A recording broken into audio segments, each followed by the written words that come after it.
इस रात में आप हरूफ लिखें और लिखने के बाद मुट्ठियां बंद कर दें। जो मांगेंगे मिलेगा। जो इस रात को मिलता है वो किसी रात को मिल नहीं सकता। जो इस रात को पाता है बंदा वो किसी रात को पा नहीं सकता। जो शख्स ये अमल करता है तवंगरी पाता है, इज्जत दौलत पाता है, कर्जे उतरते हैं, रिस्क मिलता है, सेहत मिलती है और अल्लाह शान शौकत आंखों से दिखाता है। जो ये अमल करता है, ये अमल करने वाला ना कभी परेशान हुआ है ना परेशान हुआ है। आका की बारगाह में एक शख्स हाजिर हुआ, बहुत दुख मसाइल मुश्किल, उसने ये अमल करना शुरू कर दिया। कुछ ही अरसे के बाद लोगों ने उसके जिस्म पे, लिबास पे, हालात में तवंगरी देखी, मालदारी देखी और उसने आके अर्ज किया कि मैंने अब तो इतना मिला है कि पड़ोसियों को देता हूँ और लोगों को भी खिलाता हूँ।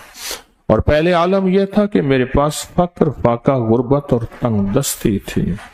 अब मैं लोगों को देता हूँ। मेरे पास कई वाकयात हैं, वाकयात दर वाकयात हैं। मदीना मुनव्वरा में एक साहब कहने लगे, हमारे बड़े आए थे तो यहाँ की मंडी की सब्जियां जो गली हुई गिरी हुई होती थी वो उठा के लाते थे और बाज़ औक़ात लकड़ियां नहीं होती थी और बाज़ औक़ात सब्जी नहीं होती थी और फक्र और गुर्बत की अमूमी चूंकि फजा भी थी लेकिन उनके यहाँ कुछ ज्यादा ही थी। और मैंने उनको आंखों से देखा कि वो मस्जिद नबी में आते हैं तो सऊदी अरब का बड़ा नोट 500 का है, 500 वाला नोट निकाल के चुप करके ऐसे मुट्ठी में दे रहे होते हैं। और उन्होंने खुद बताया कि उन्हें किसी ने बताया था, उनके खानदान को कहा, सारा घर ये अमल कर रहा था और इसको अमल को करते करते अल्लाह का निजाम बदला। रब ने तवंगरी, बरकत, दौलत, इज्जत, वुसअत और आफियत के दरवाजे खोल दिए। मुझसे एक दफा कहने लगे इतने मिलियन हैं, इतने मिलियनों के मिलियन हैं, क्या करूं बताएं आप, कहां खर्च करूं? पड़े हैं मैं खर्च करूं कहीं, किस जगह लगाऊं? मुझसे मशवरा करने लगे। कहने लगे दुबई में मेरा कारोबार है, बहुत बड़ा बिजनेस है, फला जगह है, ये पैसे कहां लगाऊं? इसकी मशक करें। बाज़ औक़ात फक्र और फाका, गुर्बत और तंगदस्ती, उसका जो नुकसान, फक्र, फाका, गुर्बत, तंगदस्ती का जो नुकसान है, वो ये नुकसान ये होता है कि इंसान का ईमान खत्म हो जाता है। इधर बनाना है उधर बचाना है, अगर बनाया और बचाना फिर भी नुकसान, और अगर बच गया, बचेगा तो वो जो बनेगा, है ही नहीं तो बचेगा क्या? सलाम और इखलास से बनाना है, पाना है, मिलना है। एक चीज है, एक दुआ जरूर पढ़ा करें, अल्लाहुम्मा इन्नी अऊज़ु बिका मिन ज़वालि नेमतिक। बस अल्लाहुम्मा इन्नी अऊज़ु बिका मिन ज़वालि नेमतिक। अल्लाह मुझे नेमतों के ज़वाल से बचा, नेमतों के ज़वाल से। मैं बेटों के साथ जा रहा था, मैंने कहा बेटो ये देखो, ये जगह है जहां मैंने उसकी चारपाई देखी थी, चारपाई के नीचे सुराख था, वहीं से इजाबत पेशाब और वहीं से, और वो मैंने उसका शाही दौर देखा था, बहुत बड़ा कुक था, शेफ बहुत बड़ा, लेने लगी होती थी और वो देख की गरम देख, चलती देख पे पांव रख के ना बराह रास्त बगैर जूते के अंदर कफगीर मारता था। बहुत बड़ा शाही आदमी था, पर ज़वाले नेमत ऐसा हुआ, गली में पड़ा रहता था, कोई रोटी देता था, हाय पानी कहता था, कोई पानी नहीं पूछता था। और एक रात सोया, सुबह देखा तो मरा हुआ था, यूं लपेट के चंद बंदों ने जनाजा और मिट्टी के सपुर्द कर दिया। मैंने एक शख्स के बारे में सुना, नहीं खुद देखा, मेलसी बिहाड़ी मुल्तान के साथ मैं कब्रिस्तान में गया, पता चला कि वो बंदा कब्रिस्तान में है, ढूंढते ढूंढते वहां भंग घोट रहे थे, वो साथ बैठा हुआ था, मिलों का मालिक था। और मुझे देखा, तारुफ हुआ तो रो पड़ा, कहने लगा मिलों का मालिक हूँ, आज ज़वाले नेमत ये है, कब्रिस्तान में छुप के बैठा हूँ। बेबहा दौलत थी, दुनिया थी, मैंने कितने लोगों को, आपने कितने लोगों को, मैं शारे फैसल का एक वाक्या सुनाऊं जो मुझे 89 में मिला था, 89 89 में, यहां बलोच कॉलोनी है ना, इस तरफ उमरा के घर, इस तरफ गोरबा के घर, अब नामालूम नक्शा कैसा है मुझे पता नहीं, मैं 89 की बात कर रहा हूं। एक मालदार शख्स था جس کے بحری جہاز تھے اور مال و دولت بہت زیادہ تھی، بہت زیادہ مال و دولت تھی، بحری جہاز تھے. ایک وقت ایسا آیا، لمبا واقعہ ہے، گھر بکنے کا جب وقت آیا تو گھر کا جو کک تھا اس نے گھر لے لیا، بہت بڑا بنگلہ تھا وہ لے لیا اور وہ سارا لٹ گیا. سوال کے واقعات کئی لوگوں کے آپ نے دیکھے ہیں. پڑھیں میرے ساتھ، اللہم انی اعوذ بک من زوال نعمت. اور اس کے پڑھنے کے 5 اوقات بتاتا ہوں. ایک اذان کے بعد، غور سے سنیے گا، حدیث میں آتا ہے اذان کے بعد دعائیں قبول ہوتی ہیں. ہاتھ اٹھانا ضروری نہیں، قبلہ رخ ہونا ضروری نہیں، وضو کرنا ضروری نہیں. اگر چاہتے ہیں یہ نعمتیں مجھ سے کبھی نہ لٹیں، دولت، رزق، عزت، صحت، گردے ٹھیک ہے نعمت، دل ٹھیک کم کر رہا نعمت، جگر نعمت، میدا نعمت، پٹھے نعمت، آنکھیں نعمت، کھانا نعمت، نکل جانا نعمت، بیٹھنا نعمت، پھر بیٹھ کے اٹھنا نعمت، سونا نعمت، پھر سو کے اٹھنا نعمت، لوگ مجھے سلام نعمت، رحمت نعمت، اولاد نعمت، بیٹے نعمت. دنیا کے جتنی بھی نعمت ہے اگر چاہتے ہیں یہ کبھی نہ لٹے، یا آپ لٹوانا چاہتے ہیں؟ بولے انشاءاللہ کوئی نہیں چاہتا، انشاءاللہ کوئی بھی نہیں چاہتا. تو پھر ایک دعا میری یہ درخواست ہے، 5 اوقات میں پڑھیں. اوقات کو ذہن نشین رکھیے گا، اور اوقات بھی وہ ہیں جن کا تعین حدیث میں موجود ہے. پہلے دعا ایک دفعہ یاد کرنے کی نیت سے میں آپ پڑھ لیں. اللہم انی اعوذ بک من زوال نعمتک. اللہ میں تجھ سے پناہ مانگتا ہوں نعمتوں کے زوال میں. مانا یہ ہے ٹھیک. 5 اوقات. پہلا وقت ہے کہ حدیث میں آتا ہے جب دعا اذان ہوتی ہے، اذان ہوتی ہے دعائیں قبول ہوتی ہیں. اذان کے بعد یہ دعا پڑھ لیں، اذان کی دعا پڑھ لیں، یہ دعا پڑھ لیں، پر یہ دعا پڑھ لیں. دوسرا وقت جب مرغ بانگ دیتا ہے، وہ دن کو دے، صبح دے، شام دے. اکثر لوگ کہتے ہیں مرغ کا بانگ دینا صبح یوں ہے دن کو نہیں. فرمایا جب مرغ بانگ دیتا ہے حدیث میں آتا ہے وہ عرش سے رحمت کا دروازہ کھلتا دیکھتا ہے. اس لیے حدیث میں اس کی باقاعدہ دعا ہی ہے، اللہم انی اسألک من فضلک. جب مرغ بانگ دے اس وقت یہ دعا پڑھ لیں. کون سی؟ اللہم انی اعوذ بک من زوال نعمت. ٹھیک. 2 واقعات ہوئے، دو جگہ ہوئی. تیسرا فرمایا جب نماز کے لیے اقامت ہو رہی ہوتی ہے، اقامت ہوتی ہے نا جماعت کھڑی ہونے سے پہلے، جب قد قامت الصلاۃ آتی ہے وہاں جو دعا مانگو قبول ہوتی ہے. جب مکبر کہتے ہیں نا قد قامت الصلاۃ، قد قامت، جو دعا مانگو قبول ہوتی ہے. فرمایا جب قد قامت الصلاۃ آتی ہے جو دعا مانگو قبول ہوتی ہے اس وقت دل ہی دل میں ایک دفعہ مانگ لیا کرے اللہم انی اعوذ بک من زوال نعمت. کتنے ہو گئے؟ 3 ہو گئے. چوتھا والدین کے چہرے کو دیکھنے سے مقبول حج کا ثواب ملتا ہے، دنیا کا فرما بردار ہوگا. رات ایک جگہ بیٹھا تھا میں، کہنے لگے والد صاحب کا خون آتا تھا کھڑا ہو جاتا تھا. والد صاحب ان کا نام عارف تھا. کہنے لگے والد صاحب مجھے کہتے تھے عارف. میں ایک دم کہا، بچے کہتے تھے بابا کیا ہوا، دادا کا خون آیا. کہا بیٹا والد کا ادب کر کر کے اب وہ پختگی ہو گئی ہے، اب ذہن میں وہ ادب بیٹھ گیا ہے. جو والدین کے چہرے کو دیکھ کے یہ دعا پڑھے گا، کیونکہ وہ لمحہ ایسا ہے اور میں کہ اس لمحے میں اللہ کہتا ہے مقبول حج کا ثواب مل گیا. اس لمحے میں جو بندہ یہ دیکھ کے پڑھے گا اللہم انی اسألک، اللہم انی اعوذ بک من زوال نعمت. کتنے بندے کتنے ہو گئے ہیں؟ اور آخری سن لیں بڑے غور سے، بہت غور سے سن لیں، بہت توجہ سے سن لیں. کبھی آپ کو موقع ملے سفر کا کہیں بھی، یہ کراچی میں بھی آپ پل میں پردیسی ہو جاتے ہیں، परदेशी हो जाते हैं। कहाँ लंबे सफर हैं, कराची के, लाहौर के, बड़े बड़े शहरों के। अल्लाह से कह दें कि अल्लाह मैं मुसाफिर हूँ, अल्लाह मैं परदेशी हूँ। मुसाफिर परदेशी की दुआएं रद्द नहीं होती। मैं तुझसे ये दुआ मांगता हूँ, ऐ अल्लाह मुझे ज़वाल नेमत से बचा। अल्लाह ज़वाल नेमत से बचाएगा। और सबसे बड़ा ज़वाल नेमत एक और भी है, आज मेरे पास रिस्क है, मेरी नस्लें मंगती हैं, भिखारी हैं, मोहताज हैं। ये मश्क करते रहें।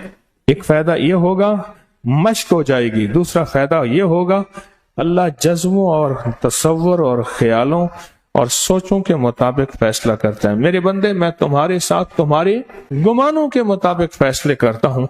अल्लाह यहीं से आपके घर में बरकत दौलत वसी करना शुरू कर देगा। एक दफा सलाम, एक दफा कुल हुवल्लाह पढ़ ले, तेरे घर में तवंगरी, तेरे घर में रिस्क, तेरे घर में इज्जत, तेरे घर में सेहत और कर्जे उतर गए। घर से बीमारियों का खात्मा हो गया। घर में रहमत, बरकत और आफियत आ गई। बस इसकी मश्क कर ले और यहीं से मश्क करना शुरू कर दें। और मश्क में एक थोड़ा सा इजाफा कर दें। छोटी दुआ मांगे, छोटी मदद आएगी। बड़ी दुआ मांगेंगे, बड़ी मदद आएगी। फिर सुने जरा, छोटी दुआ मांगेंगे, छोटी मदद आएगी। बड़ी दुआ मांगेंगे, बड़ी मदद आएगी। तो छोटी दुआ तो यह है कि अल्लाह मुझे दे दे, मेरे घर वालों को दे दे। और बड़ी दुआ यह है कि अल्लाह सारी उम्मत को दे दे। बड़ी दुआ मांगे, सारी उम्मत को सामने रख के अल्लाह से मांगे, अल्लाह से दरखास्त करें। और ये जो एक दफा सलाम और कुल हुवल्लाह है, ये घर में ऐसे बारिशें कर देती है, तवंगरी की, रिस्क की, सेहत की, बरकत। मीर सबकतगीन महमूद गजनवी के जो बड़े थे, उनके दौर में एक साहब थे। वो हमेशा अपनी उंगलियों से उंगलियां बंद रखते थे और अगर खोलते थे तो दाएं हाथ की उंगली से बाएं हाथ पे लिखना शुरू कर देते थे। ऐसे उंगली की इस तरह लकीरें बनाते थे और लिखने शुरू कर देते थे। अमीर बादशाह उन्हें अपने साथ रखते थे और जहां कहीं कोई मुश्किल, कोई मंजिल, कोई मसला पेश आता तो उससे कहते कि अपना फन दिखाएं, अपना जौहर दिखाएं। तो मुट्ठियां बंद रखता था, वो खोलता था और खोल के लिखना शुरू कर देता था। उसके बाद फिर मुट्ठियां बंद कर देता था और वो हो जाता था। एक दफा एक हिरन के शिकार के लिए बादशाह ने अपना घोड़ा दौड़ाया। हिरन बहुत तेज था। मैंने हिरन को देखा है, आज तक शिकार नहीं किया, ना शौक है। भागते भागते फिर पीछे मुड़ के देखने खड़ा हो जाता है। दीवाना है, भोला है और वहीं शिकार हो जाता। चौकड़ियां भरेगा, तेज चलेगा, फिर जे किसी खड़ा होगा। फिर इसका मिजाज है कि जहां आज इसने मेंगनियां की हैं, सारे मिलके वहीं आके मेंगनियां करेंगे। इनका टॉयलेट एक होता है और शिकारी हमेशा मेंगनियों की जगह पे घात लगा के बैठता है कि इन्होंने मेंगनियां करने यहाँ आना है, या पानी की जगह पे, शेर हो या शिकारी हो। पर वो कोई हिरन और था, काला हिरन था, न मुड़ के देखता था, न खड़ा होता था और न वो हिरन रुकता था। बादशाह था और बादशाह को भी गुस्सा आ गया कि मैंने अब इस हिरन को शिकार करके ही रहना है। बादशाह को भी गुस्सा आ गया। बादशाह पीछे और उसके सारे हमनवा हवारी वो भी साथ। आखिर बादशाह थक गया। सहरा था जो खत्म नहीं होता था, जंगल था खत्म नहीं होता था। थक के बादशाह रुक गया तो सारे रुक गए। तो बादशाह ने उसको बुलाया, कहा कि अपना फन दिखा। हिरन तो मेरे हाथ नहीं आता। तो उसने मुट्ठियां खोली और लिखना शुरू कर दिया। लिखता रहा। इस दफा कुछ देर तक लिखता रहा और बादशाह मुतलाशी नजरों से उसको ऐसे देखता रहा कि क्या फैसला होता। कहने लगा, अमीरुल मोमिनीन, बादशाह सलामत, वो हिरन नहीं है, जिन है। और हिरन के जिस्म में है, हिरन के रूप में है, वो हिरन नहीं है, जिन है। बादशाह ने कहा, अब जो भी है मुझे चाहिए, जिंदा या मुर्दा। मैं इतना इसके पीछे दौड़ा हूँ, उसने आपको पकड़ा देंगे। उसने फिर लिखना शुरू कर दिया, लिखते करते। पर मैं बादशाह सलामत, अब की बार आप जब दौड़ेंगे, खड़ा आपका इंतजार कर रहा है, तो आगे किसी झाड़ी में फंस जाएगा, आप उसको पकड़ लेंगे। फिर आपकी मर्जी है, आप उसे छोड़ दें, आपकी मर्जी है उसे कैद कर लें, आपकी मर्जी है उसे ज़बह कर दें, ये आपकी मर्जी। अब बादशाह ने अपना घोड़ा दौड़ाया, देखा तो आगे वो हिरन काला मौजूद था। उसके पीछे घोड़ा दौड़ाया, फिर वो भागना शुरू हो गया। आगे एक झाड़ियां आई, उसी में गया तो उसमें अटक गया, उसके सींग अटक गए और सींग उसमें उलझ गए। तो बादशाह के गुलाम आगे बढ़े तो उन्होंने हिरन को पकड़ लिया। अब हिरन पकड़ा हुआ बादशाह के पास आया, अमीर सबकतगीन के पास। तो बादशाह ने उससे कहा, तूने आज मुझे बहुत सताया। फारसी में बात की, तेरे पीछे बहुत घूमा हूँ, आज तक मैं नहीं घूमा। इतना तो मैं किसी शेर के पीछे भी नहीं घूमता, और शेर को मैं शिकार कर लेता हूँ। उस दौर में बंदूक तो थे नहीं, कहीं आमने सामने शेर का शिकार होता था, तलवार से, नेजे से, बरछे से। वो कोई हिम्मत वाला होता था शेर जवान, जो शेर का आमने सामने मुकाबला कौन करे? तो हिरन बोला और फारसी बोला और जुबान यार में बोला, यानी जैसे बादशाह बोल रहा था वैसे ही बोल रहा। कहने लगा, आज तक मैंने सब शिकारियों को ऐसे ही धोखा दिया है और ऐसे शराब में ले गया हूँ जहाँ पानी नहीं है। उनको भी मारा है मैंने और उनकी सवारियों को भी मारा है। मुझे इन हिरनों पे तरस आता है, मैं हमेशा हिरन बन जाता हूँ, फिर शिकारी को ऐसे दौड़ाता हूँ, दौड़ते दौड़ते फिर थक जाता है, वो भी उसकी सवारी भी, फिर एक शराब में लाता हूँ ऐसे मैदान में जहाँ बज़ाहिर नजर आता है पानी है और पानी नहीं होता, और फिर मैं गुम हो जाता हूँ। फिर मैं गुम नहीं होता, रास्ता भी गुम होता है और जिंदगी भी गुम हो जाती है। अगर आप कहें तो मैं आपको शराब में ले चलूं।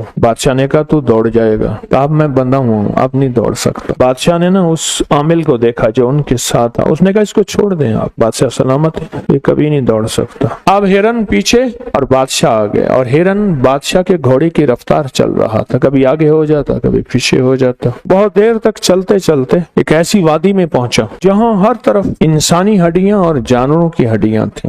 इंसानी हड्डियां और जानवरों की हड्डियां बिखरी हुई थी। हैरान हुआ, इतने इंसान मरे हुए और इतने जानवर मरे हुए। हिरन खड़ा हो गया और कहने लगा कि बादशाह, ये वो लोग हैं जिनमें बादशाह भी हैं, शहजादे भी हैं, रईस भी हैं, अमीर भी हैं। गरीब तो रोटी पूरी करे या शिकार करे, ये सब ये वही हैं, और जिनको मैंने अपने तिलिस्म में मार डाला है, अपने तिलिस्म में मार डाला, ये सब वही हैं।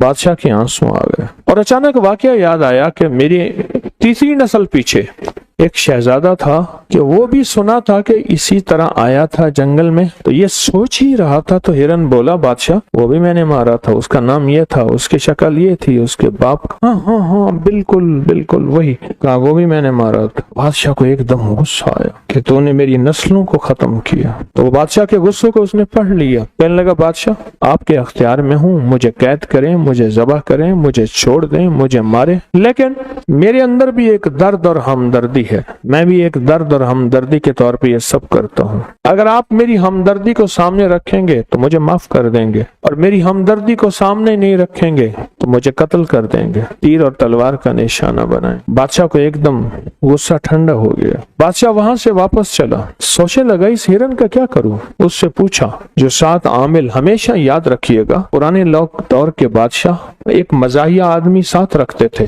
जो उनका दिमाग हल्का करता रहता था। शाही मुआलिज साथ रखते थे जो उनका इलाज मुआलजा करता रहता था, उन्हें बताता रहता था ये खाएं या ना खाएं और ये एहतियात या परहेज करें। और एक आमिल भी साथ रखता था जो उन्हें कदम कदम पे एहतियातें और अगर जिंदगी की मुश्किलात और मसाइल हैं तो उनके साथ देता रहता था। तो बादशाह ने आमिल की तरफ देखा, उसने कहा, बादशाह सलामत, इसको छोड़ दें, लेकिन इससे कसम उठवाएं कि आइंदा किसी शिकारी को शिकार नहीं करेगा, किसी शिकारी को शिकार नहीं करेगा, किसी शिकारी को शिकार नहीं करेगा, इससे वादा लें। और हमारे यहाँ एक कस्में होती हैं, वो कस्में इससे उठवाएं।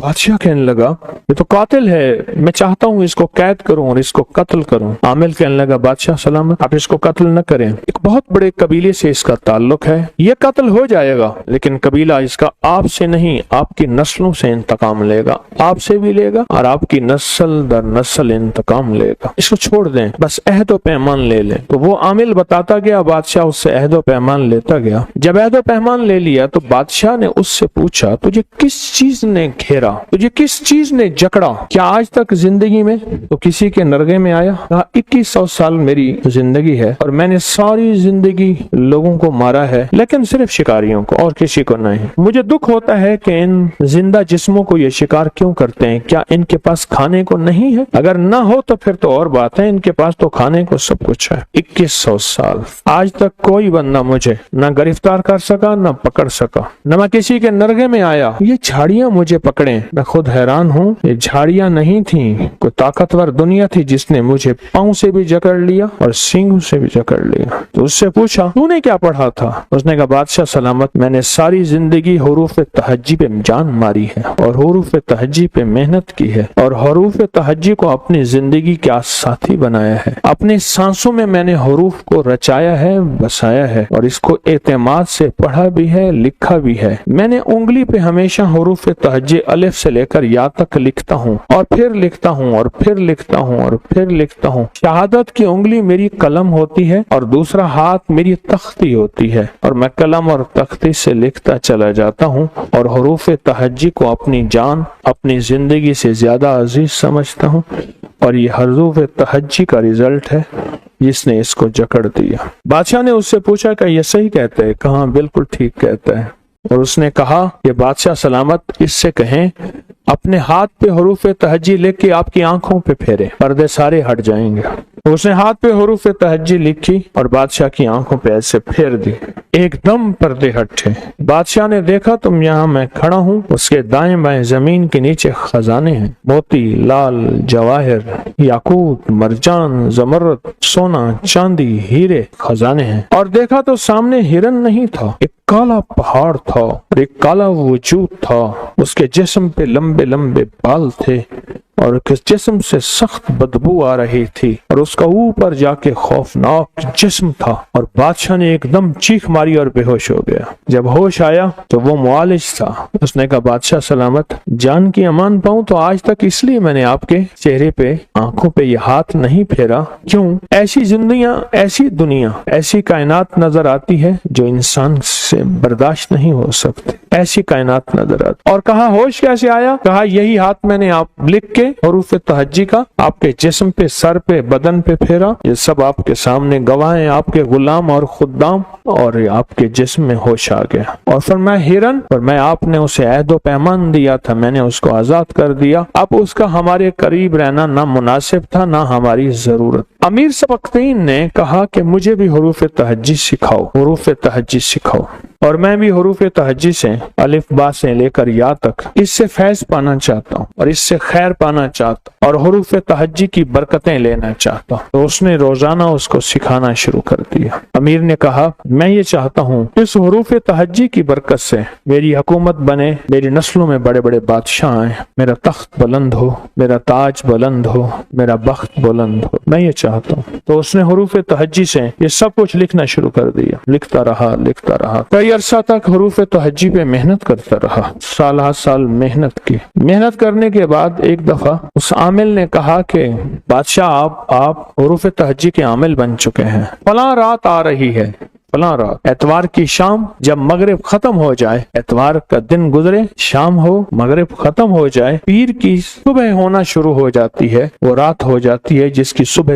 پیر ہوتا ہے، سوموار ہوتا ہے۔ تو کہا اس رات میں آپ حروف لکھیں اور لکھنے کے بعد مٹھیاں بند کر دیں، جو مانگیں گے ملے گا۔ اب بادشاہ اس دن کا انتظار کرنے لگا، اس دن کا انتظار کرنے لگا۔ ہمارے ہاں جو کواکب، سیارے اور ستارے ہوتے ہیں جن کا قرآن میں تذکرہ ہے، والشمس اذا ضحاها والقمر اذا تلاها والنہار اذا جلاها واللیل اذا یغشاها والسماء بناها والارض وما، یہ قرآن میں اور کئی جگہ تذکرے، صرف ایک نہیں۔ جو اتوار کی شام ہے نا، اتوار کی شام جب ڈوب جائے، ایک یہ اور ایک جمعرات کی شام جب ڈوب جائے، جیسے اب یہ شب جمعہ ہے، جو شب جمعہ ہے وہ اتوار کی شام کو ہے ہی نہیں، کیوں؟ یہ سید اللیل ہے، راتوں کی سردار، کس کی سردار؟ اور جمعہ سید الیوم ہے، دنوں کا سردار جمعہ۔ جو اس رات کو ملتا ہے وہ کسی رات کو مل نہیں سکتا، جو اس رات کو پاتا ہے بندہ وہ کسی رات کو پا نہیں سکتا، جو اس رات کو پاتا۔ تو کہا جب اتوار کی شام ہو آپ ہتھیلی پہ لکھیے گا، اور اس کا نتیجہ ملے گا شب جمعہ میں، اور اس پہ آپ کو لکھنا پڑے گا۔ اور کہا اس عامل نے بادشاہ کو اگر اتوار کی شام بھول جائیں تو زندگی میں کبھی شب جمعہ نہ ہو۔ بادشاہ نے یہ عمل کیا، ہر شب جمعہ میں یہ عمل کیا، اتوار کی شام کو بھی کیا اور ہر شب میں کیا۔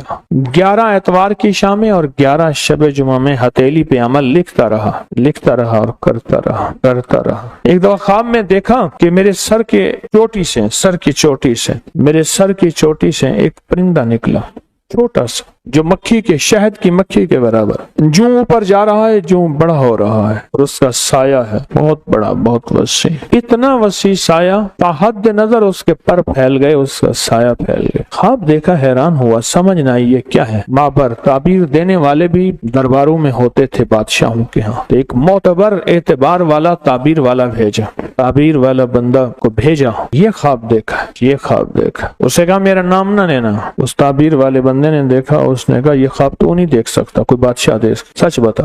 اس نے کہا امیر نے دیکھا ہے، کہ ہاں اس سے کہہ دے تیرا بیٹا ہوگا اور اس کی سلطنت یہاں سے وہاں تک ہوگی جہاں سورج غروب نہیں ہوگا، اور سایہ ہی سایہ رہے گا، اور پھر اس کی نسلوں میں سلطان محمود غزنوی رحمت اللہ علیہ، تو سلطان محمود غزنوی بادشاہ بنا، اس کے تعبیر یہ نکلے، اور اس بادشاہ بننے کے پیچھے حروف تہجی کا فیضان ہے، حروف تہجی کی برکات ہیں، حروف تہجی کے ثمرات ہیں، اور حروف تہجی کی کرامتیں اور کمالات ہیں اس کے بادشاہ بننے